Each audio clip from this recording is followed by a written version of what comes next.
Here at UNAM, we are not just building and graduating students, but we are building a greener agenda together with the students and staff. My name is Kenneth Matengu. I'm a Vice Chancellor here at the University of Namibia. And as some of you may know, I also preside over the Association of African Universities as its president, but also as president of the Pan-African University Council and a member of the Association of Commonwealth Universities Council. And today, I have the privilege to share some of our successes that we have had. Here on the main campus, we have started with Namibia's higher education's first solar initiative on reducing carbon emissions and decarbonizing our campuses. All 12 of our campuses have been solarized now. We are also at this stage investing a lot with the creation of the Namibia Green Hydrogen Research Institute. We have a capability now for testing of hydrogen material compatibility, green hydrogen storage, transportation, and failure analysis. This is a game changer for the energy sector in this country. But also, at our Gongo campus, with our solar initiatives, we have also been testing the efficiencies on the use of crops under PV systems. We are experimenting on potatoes, and this gives us a very good idea on the efficiency of the panels themselves, but as well as under what conditions can we advise the farmers in the future to do effective, sustainable, efficient crop agriculture under our circumstances in this country.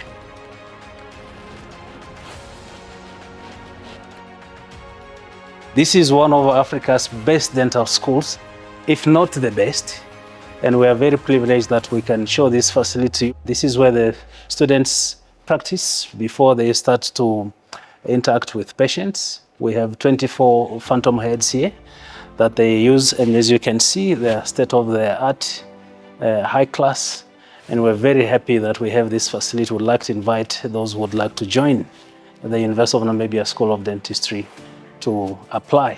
We have 29 dental chairs here that are functional and available for service to private and public patients.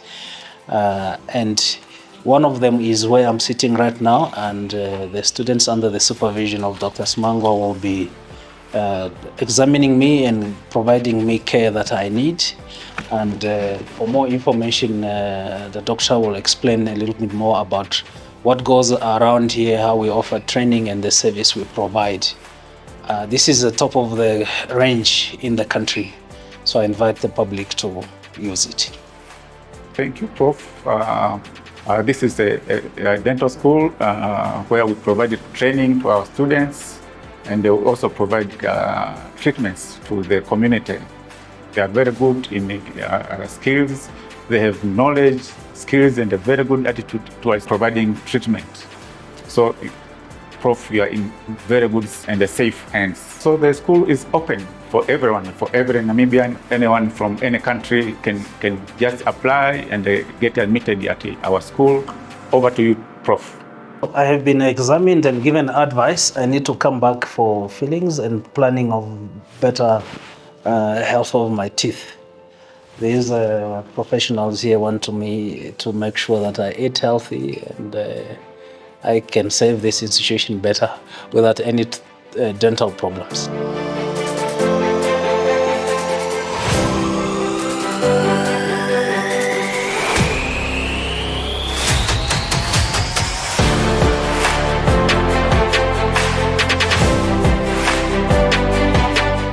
Once again, as a responsive and relevant university, our response to animal health was to create a School of Veterinary Medicine, which has a double qualification or specialization. You can qualify as a wildlife vet or as a domestic animal vet. And here at this facility, We train, it's a small animal hospital. It's part of the larger University of Namibia Veterinary Academic Hospital, which has branch at Noidam and in Katima Mulilo. At this particular facility, we have seen more than 20,000 patients, which is a very good contribution to animal health. As a school here, we have trained more than 100 vets qualified here, and they are licensed to practice in this country. But with the MOU that we signed with the South African Veterinary Council, they are now also allowed to practice there. UNAM will always continue to be a responsive, relevant, and impactful institution working in the interest of developing this country.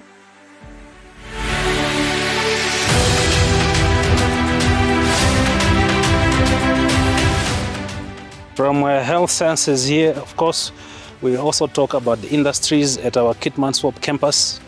We have reinvigorated our energies and efforts to intensify training in geology, specifically targeting oil and gas sector. And with that, the capabilities that we have had with the private sector, it's also state-of-the-art facilities that we have. In addition to that, we also need to be responsive to the fisheries sector, so our Hentis Bay campus, which has been designated as a center of excellency in fisheries training and research and aquaculture by the African Union. There we have adapted freshwater fisheries to 100% seawater, and they are breeding. And there's a possibility with that kind of innovation that we can either pump seawater or use saline water in the Kuvalai for creating dams to farm tilapia. This has a great potential for creating employment for the youth.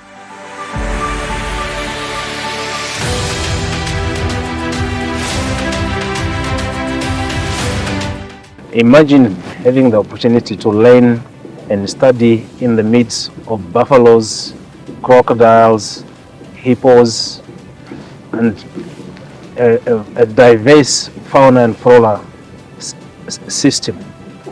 That is only possible here at the Department of Wildlife Management and Ecotourism at our Katima Mulilo campus. This campus sits at the heart of Kaza. That's the Kavango Zambezi Transfrontier Conservation Area, one of the largest in the world, where One Health is cherished. It is here on this campus that our researchers and students have the opportunity to conduct their research really at the heart of the interconnectedness between environment, people, and wildlife. And if at any point of time you need a break, our campus is just a few hundred meters away from the bank of the Zambezi River, where you can step on. If it is in the morning, you will have a beautiful sunrise. If it's in the evening, you have an amazing sunset. And it's up to you to take that opportunity. Welcome.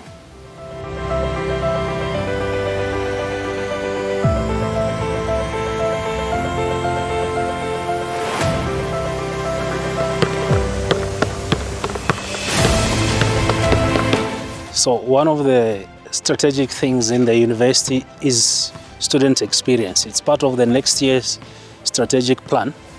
The next 5 years we'll be focusing on how best to improve student experience, because we take students as human beings who needs to be shaped and groomed wholly, not just caring about what happens in class, but also outside class.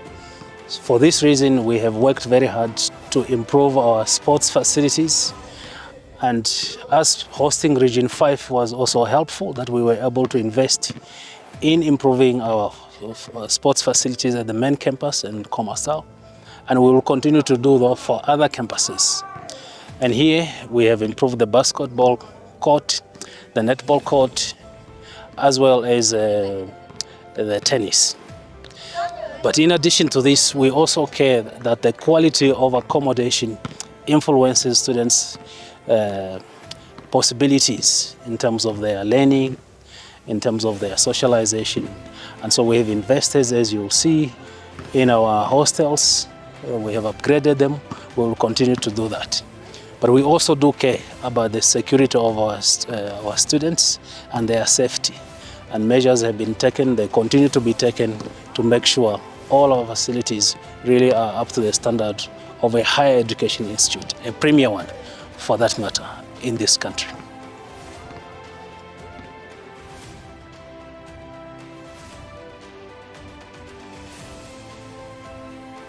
As you know, we have transformed our curriculums. We have gone through accreditation of all our undergraduate programs. And 2 months ago, we also completed the accreditation for all our postgraduate programs. The feedback that we got from the international panel that evaluated this is that all is good. Of course, there will always be some areas of improvement, but I truly appreciate the effort that every staff and student who participated in this put into that whole process. It was very successful, and we are considered now as one of the institutions, not just on the continent, but internationally, that can be considered for benchmarking in specific fields. So this is very great. As far as research is concerned, we launched research chairs. We have 9 research chairs, one of which is a UNESCO chair on disaster and risk. But then there are other chairs in different fields that you will learn more about. A few weeks ago, we also launched 6 centers of excellence, and this is part of the bigger picture of building a resilient, competent research community that is doing research that is impactful, that is relevant, that's pushing the frontiers of knowledge. And it is only by doing research that we can build the competencies that this country needs to transform. We continue to host innovation challenges. We would like to continue to challenge students and staff who have innovative ideas. We have innovation challenges using the Chancellor's Innovation Fund. You can be rest assured that there is a lot of commitment that we are putting into, especially in terms of improving student experience, making sure wellness of staff, and delivering on the programs that are expected of us at different campuses by the industry, by the government. This is what your university can do for you. I invite you to be part of it and to support it in your way that you can, and enable this institution to continue to respond to your needs, the needs of this country and of the continent. But maybe you have wondered, how did I do all these video clips that you have seen today? It is because we have a capable team of dedicated students and staff who care about what this institution can do. And that entity that we have created is called UNAM TV. It is there, it is licensed, and it will do wonders for you. Thank you very much.